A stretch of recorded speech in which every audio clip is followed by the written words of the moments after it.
Madeline and the Bad Hat, Ludwig Bemelmans. In an old house in Paris that was covered with vines lived 12 little girls in 2 straight lines. They left the house at 9:30 in 2 straight lines in rain or shine.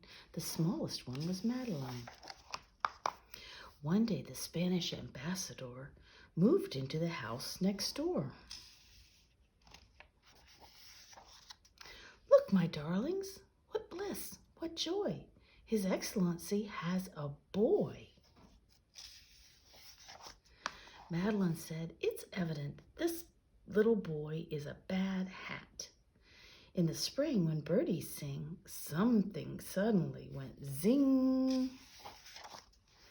causing pain and shock surprise during morning exercise. On hot summer nights, he ghosted. In the autumn wind, he boasted that he flew the highest kite. Year in, year out, he was polite. He was sure and quick on ice. And Miss Clavel said, "Isn't he nice?" One day he climbed upon the wall and cried, "Come, I invite you all. Come over sometime and I'll let you see my toys and my menagerie. My frogs and birds and bugs and bats, squirrels, hedgehogs, and 2 cats. The hunting in this neighborhood is exceptionally good."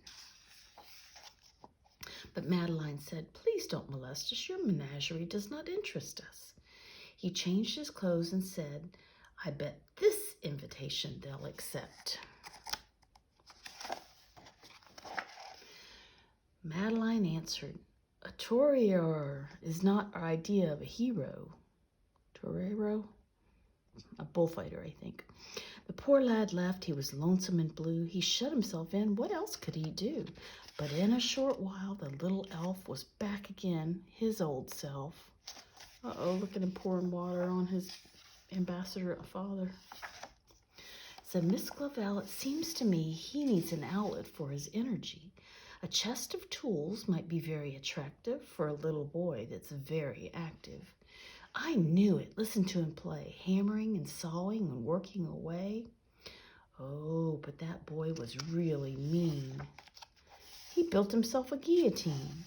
He was unmoved by the last look the frightened chickens gave the cook. He ate them roasted, grilled, and frito. Oh, what a horror was Pepito.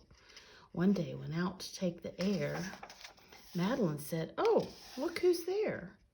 Pepito carried a bulging sack. I don't know what he's carrying. He was followed by an increasing pack of all the dogs in the neighborhood. That boy is simply misunderstood. Look at him bringing those doggies food. He said, "Let's have a game of tag and let a cat out of the bag." There were no trees, and so instead the cat jumped on Pepito's head. And now just listen to the poor boy cry, "Oh, secours," which you must cry if by any chance you're ever in need of help in France. Miss Clavel ran faster and faster to the scene of the disaster. She came in time to save the bad hat, and Madeline took care of the cat. "Goodbye, Fido. So long, Rover. Let's go home. The fun is over." There was sorrowing and pain in the embassy of Spain. The ambassadress wept tears of joy, and she thanked Miss Clavel for saving her boy.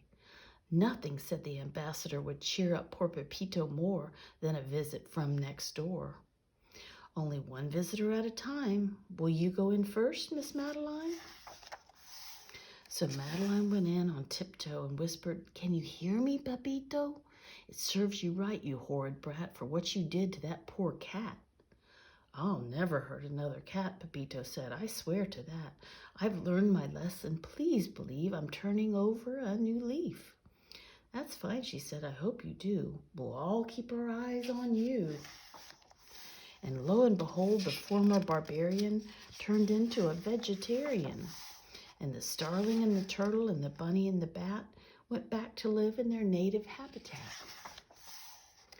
His love of animals was such, even Miss Clavel said, "It's too much." The little girls all cried, boo-hoo, but Madeline said, I know what to do. And Madeline told Pepito that he was no longer a bad hat. She said, you are our pride and joy. You're the world's most wonderful boy. They went home and broke their bread and brushed their teeth and went to bed. And as Miss Clavel turned out the light, she said, I knew it would all come out right. Look at that, he's fishing, and they're watching him fish. Madeline and the Bad Hat.